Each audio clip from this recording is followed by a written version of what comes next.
Assalamu alaikum everyone. I'm Anwar. I'm a student of English department.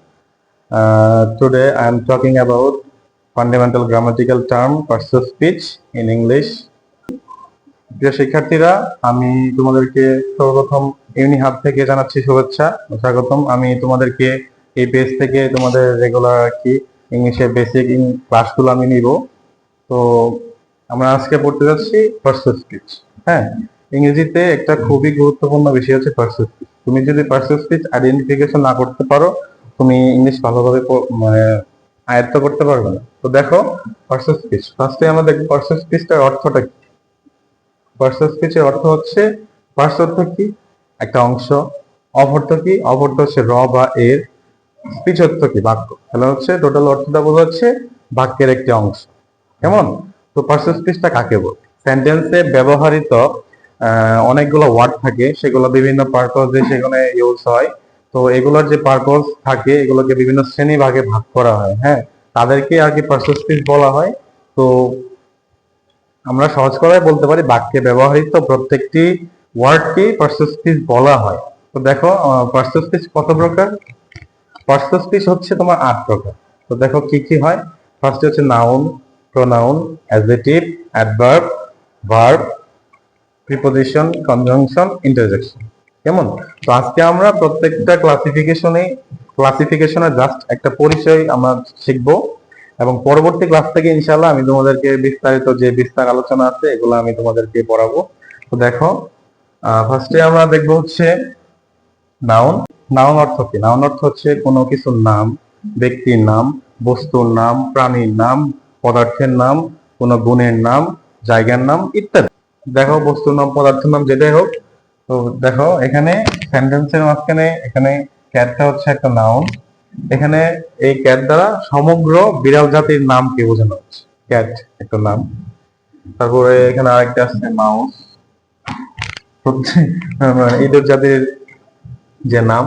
তারপরে দেখো noun গেল, নাউনের পর আছে কি? প্রোনাউন। হ্যাঁ, প্রোনাউনটা কি? প্রোনাউনটা অর্থ হচ্ছে নাউনের পরিবর্তে যেটা ব্যবহৃত হয় সেটা হচ্ছে প্রোনাউন। প্রোনাউনের স্পেলিংটা যদি দেখো, ফার্স্টে আছে তোমার হচ্ছে প্রো। এই প্রো অর্থ হচ্ছে তোমার পরিবর্তে বা সম্ভাব্য। হ্যাঁ, তো প্রোনাউন মানে নাউনের পরিবর্তে যেটা ব্যবহৃত হয় সেটা হচ্ছে প্রোনাউন। যেমন ধরো we, they, he, she, it, etc. দেখো তোমাদেরকে একটা এক্সাম্পল দিচ্ছি।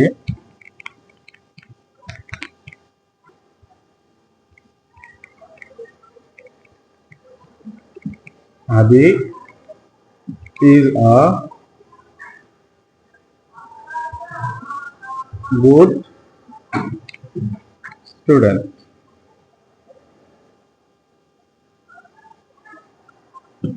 হ্যাঁ, তাহলে এখানে কি? এখানে নাউনটা হচ্ছে হাদি। তো এটার পরিবর্তে আমরা কি ব্যবহার করব? হি। দেখো আমি এখানে তোমাদের কি লিখছি যে হাদি ইজ আ গুড স্টুডেন্ট। হ্যাঁ, হি ইজ অলসো অনেস্ট। তো এখানে আমরা হিটা কিভাবে ইউজ করলাম? হাদির পরিবর্তে। হাদির ছেলে, এই জন্য সে এখানে হি ইউজ করেছে। সে যদি এখানে যদি অন্য কোনো মেয়ের নাম থাকতো তাহলে হয়তো এখানে সি ব্যবহার করতাম, বা আদার্স কোনো থাকলে অন্য কোনো প্রোনাউন ইউজ করতাম। তো প্রোনাউনটা আশা করি তোমরা বুঝতে পারছো। জাস্ট আজকে একটা ইন্ট্রোডাকশন ক্লাস নিচ্ছি প্রত্যেকটা টপিকের, মানে নর্মাল যে একটা পরিচয়। তো দেখো আমরা নাউন আইডেন্টিফাই করলাম, তারপর হচ্ছে প্রোনাউন আইডেন্টিফাই করলাম, তারপর হচ্ছে কি অ্যাডজেক্টিভ। অ্যাডজেক্টিভটা কি? অ্যাডজেক্টিভ হচ্ছে তোমার নাউন, প্রোনাউন বা নাউনের স্থলবর্তী কোনো কিছুর দোষ, গুণ, অবস্থা, পরিমাণ, সংখ্যা এগুলা যে নির্ণয় করে সেগুলো হচ্ছে তোমার অ্যাডজেক্টিভ। তো দেখো আমরা অ্যাডজেক্টিভ এই সেন্টেন্সটা আগে ফার্স্ট করি। Wow, the hungry cat chest the mouse under the table and quickly at it. বুঝতে পারছো? তাহলে এখানে আমরা কি বললাম, মানে ফার্স্টে কি বলছিলাম যে নাউনের দোষ, গুণ, অবস্থা, পরিমাণ, সংখ্যা ইত্যাদি। হ্যাঁ, তাহলে দেখো দা হাংরি ক্যাট, তাহলে এখানে নাউনটা কি আমরা বলছিলাম? নাউনটা হচ্ছে ক্যাট। হ্যাঁ, তাহলে এখানে যে একটা নাউনের অবস্থা, আমরা টোটাল মিনিংটা কি? আশ্চর্য, বিড়ালটি ক্ষুধার্ত অবস্থায় ইঁদুরটিকে ধরলো টেবিলের নিচে এবং সেটা কুইকলি মানে দ্রুত খেয়ে ফেললো। হ্যাঁ, তাহলে এখানে বিড়ালের অবস্থাটা কি বুঝাইছে? হাংরি, মানে বিড়ালটা কি অবস্থায় ছিল? ক্ষুধার্ত অবস্থায় ছিল। বুঝতে পারছো? এরকম আরো অসংখ্য এক্সাম্পল আছে, যেমন Priyanti is a good student, এখানে গুডটা হচ্ছে তোমার একটা অ্যাডজেক্টিভ। ইটিসি আমরা যখন বিস্তারিত বলবো তখন আর ভালো বুঝবা। এটা হচ্ছে অ্যাডজেক্টিভ। হ্যাঁ, তারপর আসো আমরা নাউন পাইলাম, প্রোনাউন পাইলাম, অ্যাডজেক্টিভ পাইলাম, তারপর হচ্ছে তোমার অ্যাডভার্ব দেখি। তো অ্যাডভার্বটা কি? অ্যাডভার্ব হচ্ছে তোমার নাউন প্রোনাউন ব্যতীত, প্রোনাউনের ক্লাসিফিকেশনের সরি পার্সন স্পিচের ক্লাসিফিকেশনের মাঝখানে নাউন প্রোনাউন ব্যতীত তোমার অ্যাডজেক্টিভ, অ্যাডভার্ব, ভার্ব, এমনকি সে একটা পুরো সেন্টেন্সকেও মডিফাই করতে পারে। তাহলে অ্যাডভার্ব কাকে কাকে মডিফাই করে? নাউন প্রোনাউন ব্যতীত অ্যাডজেক্টিভকে মডিফাই করে, ভার্বকে মডিফাই করে, অ্যাডভার্ব নিজে নিজেই কি মডিফাই করতে পারে, ইভেন একটা সেন্টেন্সকেও সে মডিফাই করতে পারে। তো দেখো, ভার্বকে যখন তুমি কখন, কিভাবে, কোথায় দ্বারা প্রশ্ন করো, হ্যাঁ, তাহলে আমরা অ্যাডভার্ব পাবো। এইখানে আমরা দেখতে পাচ্ছি সেন্টেন্সের মাঝখানে, wow the hungry cat chest the mouse under the table and quickly at it. তো এইখানে দেখো, এখানে হচ্ছে কুইকলি, এখানে ভার্বকে যদি ইয়া করে কোশ্চেন করছে, মানে কিভাবে খাইছে, কুইকলি খাইছে, দ্রুত খাইছে, তাহলে ভার্বকে মডিফাই করছে, তাহলে এর জন্য কুইকলিটা কি হয়ে গেল? একটা অ্যাডভার্ব। বুঝতে পারছো? তো তারপরে আমরা তাহলে কি পাইলাম? নাউন পাইলাম, অ্যাডজেক্টিভ পাইলাম, প্রোনাউন পাইছি, অ্যাডভার্ব পাইছি। এখন দেখো আমরা ভার্বকে দেখি। তো ভার্ব অর্থটা কি? ভার্ব অর্থ হচ্ছে ক্রিয়া। কেমন? ভার্ব অর্থ হচ্ছে ক্রিয়া। কোনো কিছু করাকে আসলে ভার্ব বলা হয়। এর মধ্যে তোমার দেখো, এই সেন্টেন্সের মাঝখানে আছে চেস্ট, একটা ভার্ব। ইট অর্থ হচ্ছে একটা ভার্ব। ইট কিন্তু ইটের পাস্ট ফর্ম, তোমরা জানো। তো ইট অর্থ হচ্ছে খাওয়া। এরকম অসংখ্য ভার্ব রয়েছে, যেমন read, play, see, etc, anything হইতে পারে। হ্যাঁ, যখন ভার্বের গুরুত্বপূর্ণ আলোচনাগুলো করবো তখন আরো বিস্তারিত জানতে পারবো। ভার্ব কিন্তু একটা বিস্তার আলোচনা। হ্যাঁ, ভার্বের অনেকগুলো ক্লাসিফিকেশন আছে, মডাল অক্সিলারি ভার্ব আছে, অক্সিলারি ভার্ব আছে। এগুলো যখন পড়বো বিস্তারিত তখন ভালোভাবে বুঝবো। তো আমরা কিন্তু নাউন পাইছি, প্রোনাউন পাইছি, অ্যাডজেক্টিভ পাইছি, অ্যাডভার্ব পাইছি, ইভেন লাস্টে আমরা দেখলাম যে ভার্ব পাইলাম। তো তারপরে আমরা কি দেখবো? প্রিপোজিশন। প্রিপোজিশন বা কি? প্রিপোজিশন হচ্ছে নাউনের আগে বসবে, নাউন প্রোনাউনের আগে বসবে এবং তার পরবর্তী যে ওয়ার্ড থাকে তাদের মধ্যে একটা সম্পর্ক স্থাপন করবে। লাইক তোমাকে বোঝাচ্ছে এখানে, দেখো, wow the hungry cat chest the mouse under the table and sorry the table and quickly at it. হ্যাঁ, তো দেখো এখানে আন্ডারটা হচ্ছে একটা প্রিপোজিশন। প্রিপোজিশনের পরে কি আছে? দা টেবল, এটা হচ্ছে একটা নাউন। তাহলে নাউনের আগে বসছে এবং এর আন্ডারের আগে যে একটা ওয়ার্ড আছে এটার সাথে এটার সম্পর্ক স্থাপন করছে। বুঝতে পারছো? তাহলে প্রিপোজিশনটা কি করে?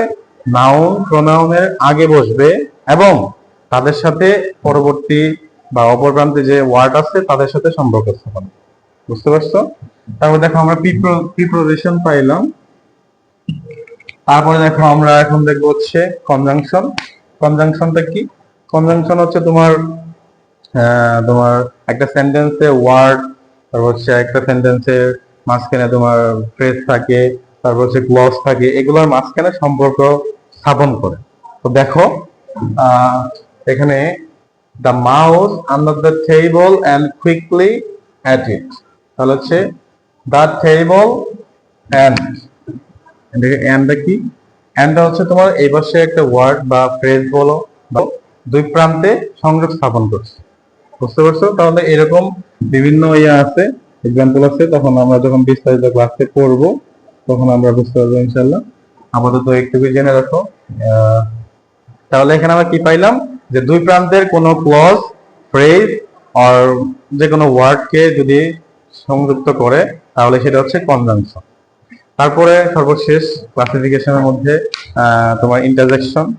ইন্টারজেকশনটা হচ্ছে তোমার আবেগসূচক সাউন্ড। যেমন ধরো এখানে সেন্টেন্সের শুরুতেই একটা ওয়ার্ড আছে, সেটা হচ্ছে ওয়াও। ওয়াও, এরকম আর হচ্ছে অ্যালাস, তারপর হচ্ছে হুররা, দেখো তোমাদেরকে একটা এক্সাম্পল দেখাতে যাচ্ছি। Alas, I am undone. তো দেখো এখানে তোমার যে আবেগসূচক যে ওয়ার্ড গুলো আছে, যেগুলো বললাম, ওয়াও, অ্যালাস, হুররা, মানে আবেগসূচক যতগুলো ওয়ার্ড আছে এগুলো হচ্ছে তোমার ইন্টারজেকশনের মাঝখানে পড়ে। তো প্রিয় শিক্ষার্থীরা, আজকে আমি পার্সোনাল স্পিচের জাস্ট একটা ইন্ট্রোডাকশন ক্লাস নিলাম। আশা করি তোমাদের ভালো লাগবে।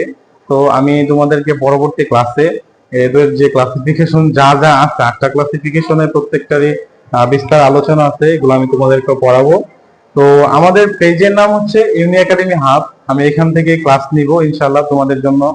তোমাদের আমি ইংলিশ ক্লাস নিব, ইংলিশের যে বেসিক বেসিক গ্রামার গুলো আছে এগুলো আমি তোমাদের ক্লাস নিব। তো তোমরা চাইলে আমাদের ফেসবুক পেজ বা ইউটিউব চ্যানেল এগুলো তোমরা সাবস্ক্রাইব করতে পারো এবং আমাদের পাশে থেকে আমাদেরকে সাহায্য করো, আমরা যেন তোমাদেরকে কিছু দিতে পারি। তো আজ এই পর্যন্তই। আসসালামু আলাইকুম, আমি তোমাদের আনোয়ার ভাইয়া।